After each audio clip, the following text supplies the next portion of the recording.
six-term Arizona congressman with a record of fighting earmarks. And with an open Senate seat, Congressman Jeff Flake is ready to take his battle to the higher chamber. But after a hard-fought primary, he now faces a Democratic challenge from another man with a history of service, a former soldier and Surgeon General Richard Carmona, who says Arizona is getting shortchanged.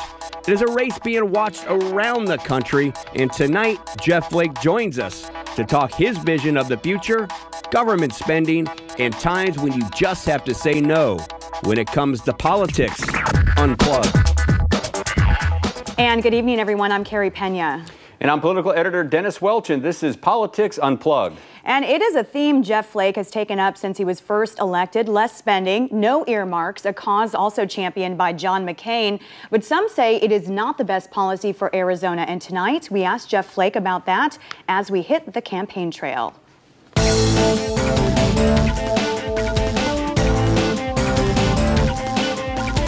And with that, we welcome Congressman Flake. Thank you so much for being here. I know you have an extremely busy schedule right now in Washington. We really appreciate your time.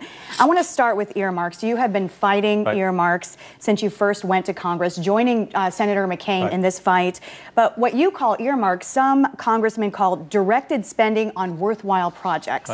You have bucked many in your own party on this very subject, and I want to let our viewers listen to a little bit of what you told 60 Minutes during an interview several years ago. Take a listen. Everyone bears some blame here, but Republicans are going to be blamed disproportionately, and I have to say we deserve it because we've been in charge. The argument is that, you know, earmarks serve some legitimate purposes, but what do you say to that argument? No, earmarks are a corruption of the process. Earmarks really came into being, there have been a few years and years before, but in the 1990s, and then when I got to Congress by 2001, boy, they were ubiquitous. They were everywhere. One bill we had, 6,300 earmarks in one bill, including the bridge to nowhere in that same bill. Arizona got shortchanged horribly over the years because of earmarks, largely in the transportation bill, because Arizona wouldn't get what it was due back, what we give in the transportation tax, because too many members would say, oh, just give me a few earmarks and let my state be stiffed in the formula. Now that we don't have earmarks, transportation funding moving ahead will give much more money to Arizona because you don't have people bought off by earmarks. Congressman, I want to take a look at one editorial criticizing you from the Arizona Republic. This was after you refused to sign a letter from fellow Congressman Trent Franks requesting $14 million in funding for a project at Luke Air Force Base. Let's go ahead and take a look. It reads in part, only 4 of 8 Arizona House members saw the need to sign a letter by Representative Trent Franks, whose district encompasses Luke, in support of including a like amount in a House appropriations bill. Solidarity is exceedingly important on issues so critical to the state. It's unconscionable that Representatives Flake, Jim Colby, and Raul Grijalva flatly refused to sign Frank's letter. What do you say to that? I'd say that that wasn't the only editorial. There were others as well for a couple of years. But in later years, you'll see the Arizona Republic running an editorial, I think it was titled, Now It's a Chorus, that everybody had lined up behind our position here. And that's good for Arizona. Arizona can compete fairly because we're in a good position. We have a great workforce here. We have great weather. We have a lot of things that are good for us. We shouldn't have to have a corrupt process like earmarking. And I'm glad it's gone. I hope it doesn't return. Arizona will be the better for it. Now, it's not just like these really high-profile projects like Luke Air Force Base. It's a lot of other projects, like you voted against a lot of transportation bills, even though a lot of people in the state say we've got a lot of critical needs. Here's an example of what Senate President Steve Pearce had to say. And our roads in Arizona are deteriorating. We've got to do something about them. We've got to be working more on our infrastructure here in Arizona. That's the biggest reason to go against earmarks.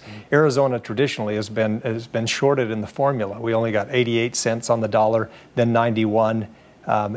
Now, in the next transportation bill, Arizona will get 95 cents on the dollar. That's because earmarks are gone.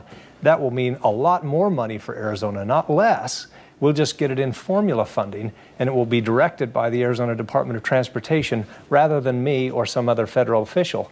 So Steve Pierce is exactly right, and that's partly why I fought this fight on earmarks, because Arizona has always deserved better than it got under the old formula. What do you hold up as a good example, a good use of money for our state? Oh, now I'm saying transportation. We deserve to get a dollar for dollar back. And that is necessary. We need infrastructure badly here. And that's earmarking meant less money for Arizona. I should mention as well, in the last transportation bill, Safety Lou, whether I got an earmark or not, that money came to Arizona, because we got language in that bill that says if you get an earmark, that is deducted from your state formula. So all those states with members bragging about these earmarks that they got money for, that meant that their state actually got less money, or it was an equivalent amount. So Arizona in the last transportation formula got the same amount whether I earmarked those funds or not. And going ahead, we'll do better because of no earmarks. Outside of transportation, as a U.S. Senator, what would you fight for financially for our state? Oh, we need to get the money that we're due. And obviously, we have a lot of defense industries here. Those are contracts that should come to Arizona because we offer a great product. We have services here and things that just aren't found anywhere else by Luke and Davis Mothman. And we've got great facilities here, and money will continue to flow here, and it should. Federal money. But it should be done fairly and rightly, and not through earmarks. Earmarks became a very corrupt process where members of Congress were simply circumventing the process. So some people confuse earmarks with that's the only way you get federal money here to Arizona. That's not the case. Earmarks always represented just a sliver of the money that's returned to Arizona. But it often meant that less money overall was returned to Arizona. Do you think that this will be at the heart of your fight in this race against Richard Carmona? I hope so. Well, because he has criticized you, saying that you are misinformed. That was his direct quote, correct? Misinformed on this issue. I hope so. I want for nothing more as a campaigner and as somebody on the other side for Richard Carmona to come out and say, I like earmarks. Let him do that, please. Yeah, but he went out to in the heart of your current congressional district this past week, went to a regional airport out there, and with local officials by his side, and people are saying, look, Mr. Flake hasn't done as much as we'd like him to do. What do you say to that? Some local officials will like you to earmark because that means that money comes directly to the project that they want it to, rather than, say, to the state, where a state agency or organization will decide where that money is spent. And so some people, organizations, or public officials will want earmarks because it means that money comes directly to them, when perhaps that isn't right. So if there's a public official saying, oh, Jeff Flake won't get earmarks, that's going to count against him. For every public official that's saying that, there are 1,000 people on the street saying, please, keep up that fight. But what about, if it were given a choice between an earmark, if you had to go get an earmark and that would create thousands of new jobs, is this something you would still hold the line on? I don't know what you're asking there. Yeah, if you're saying that you could get an earmark that would circumvent the process in Congress, money that should go to a competitive grant program, for example, and you're circumventing it and designating it for a company in your district or a facility in your district, you shouldn't do that. You can't do that. You have to have a process that authorization, appropriation, and oversight, that's the hallmark of Congress, or has been. Earmarking was circumventing that process, and it led to a couple of members being in jail. Corruption of the process, misuse of funds, spending that was just errant in every way, bridges to nowhere, teapot museums, Punxsutawney Weather Museum funding. You name it, go on and on. That had to stop. I'm glad it did. I'm glad I played a role in it, and I hope it doesn't come back. Congressman, back to your opponent. I want to get your thoughts on this. The Arizona Republican Party took on Richard Carmona with an email, starting with this headline. Let's go ahead and show you this. Carmona's health care law is the largest ever on the middle class. It goes on to say, after securing the Democrat nomination for U.S. Senate, thanks to President Obama and Senate Democrat leader Harry Reid, Arizonans are realizing that Richard Carmona's health care law is the largest tax ever on the middle class. Obviously, this is not from your campaign, but is it really accurate, and is it really fair? But Richard Carmona's health care law? Yeah, the way that the Republican Party put this out. No, that's the first time I've seen that. All I would say is that Richard Carmona was asked whether he supports Obamacare or not, and he says that he does. Well, actually, I asked him about that, and let's go ahead and play a little bit of that sound right now. The premise of care for all is something that I aspire to, but we still need to work on a document that everybody can be happy with. So you're not sure if you would repeal it? It's not an issue of repeal. I don't think that going in there and saying I'm going to repeal makes a whole lot of sense. So he didn't clearly say he supports it. He says that there's still things in there that need to be worked on. Well, if he's come around, good for him. But early on in the campaign, and there's actually video of it, he was asked by the Democratic Party. This was when there was another Democrat in the race, and they were kind of trying to get to the left of each other. And he said yes, that he supported it, and he actually called the president brave for introducing it. So if he wants to run away from that, that's more power to him. Can the current law be fixed, or do you believe that it should be repealed? It should be repealed. We need health care reform desperately. We need to do a lot of things. We've got to force insurance companies to compete across state lines. We need to make it easier to access health savings account. We've got to do tort reform. There are a lot of things we need to do to bring down the cost to make health care more accessible, but Obamacare isn't it. Remember, Obamacare also takes over $700 billion out of current Medicare to fund Obamacare. And we shouldn't do that. Medicare is going to go bankrupt as it is without doing this. We've got to reform Medicare too to make sure that current seniors get what they have. Doesn't change for them, but if you're under 55, you have a different system, one based on premium support that will allow us to make Medicare solvent for the future, and that's what's important. Now, I just want to segue away from domestic politics to a little bit of foreign policy here. In this country, we've been at war since really September 11th, 2001. It's been a long time. A lot of Americans are weary about that.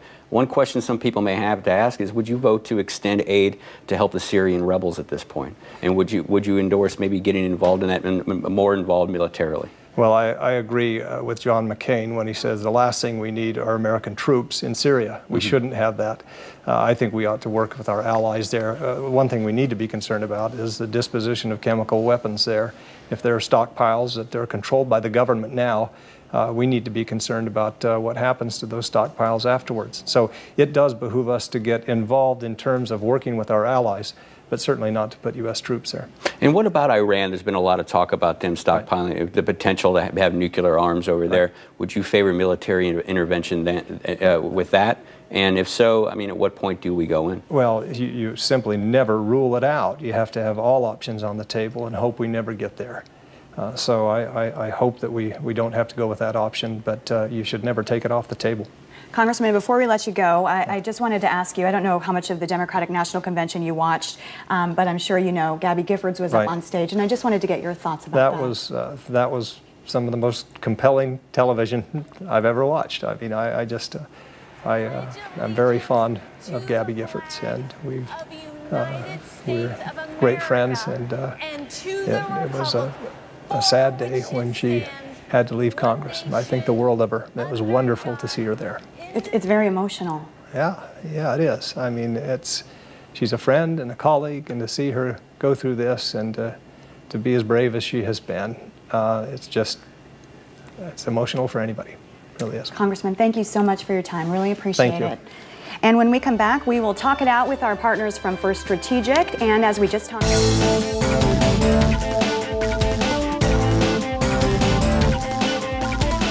Welcome back to Politics Unplugged. We are joined now by our partners from First Strategic, Barry Dill and Bettina Nava. Thank you both so much for being here. We just heard from Congressman Flake. This is a Senate race being closely watched because the Senate, some say, is at play. There's 4 seats the Republicans hope to grab. This one they hope to hold on to. What do you expect to see over the next few months in this race? Or not few months, we only have what? 60 days. 60 days. Just under 60 days by the time this airs. It's going to be a nationally watched race. There's going to be a lot of outside money. You have an incumbent and a great candidate in Jeff Flake, and then a very strong candidate in Carmona. But it will be a bloodbath, that's for sure. But I still think with the voter registration edge with Republicans, right now we have Flake in the lead. Barry, what do you say when she says it's going to be a bloodbath? Oh, well, I would agree with her. For full disclosure for the audience, too, I think it's pretty well known I'm a Carmona supporter. But there will be a lot of money. There will be a lot of outside money because what's at stake? I mean, this race could really determine whether or not the Democrats hold on to the United States Senate or not. Mm-hmm. So it's going to have a very high profile nationally. Also, as it applies, it's interesting that in this particular cycle, Dr. Carmona could actually have coattails for President Obama rather than it being the other, the other way around as it usually is, where the head of the ticket's usually the one with the coattails. So we'll see. Early on, the speculation was that this would kind of be a slam dunk, but Dr. Carmona has really been gaining a lot of traction, and it's interesting because we have a quote actually from Senator McCain, who at one point called him an invaluable leader. Let's pull up that quote. He says, "With his military and law enforcement background, coupled with his demonstrated commitment to public health and community preparedness, Dr. Carmona is extraordinary, perhaps uniquely qualified to address the needs of our nation as Surgeon General." McCain has endorsed Jeff Flake in this race, but that says a lot. Those words are, pretty strong. Well, yeah, I mean, Mr. Carmona has talked openly about how Republicans for years have tried to recruit him to run on their team. I mean, this is a guy with an incredible resume, with an incredible background, an incredible story to share. His problem, I think, moving forward is, he's going to have to be able to pivot from talking about what he's done in the past to what he's going to do, particularly on some really big key issues like, Medicare and the Affordable Health Care Act, whether he's going to vote up or down if that ever comes around. And Carey, I would expect to see that quote probably on a Carmona campaign ad, maybe in the future. Well, they are strong words. It's a strong endorsement there. Well, I want to talk about a story.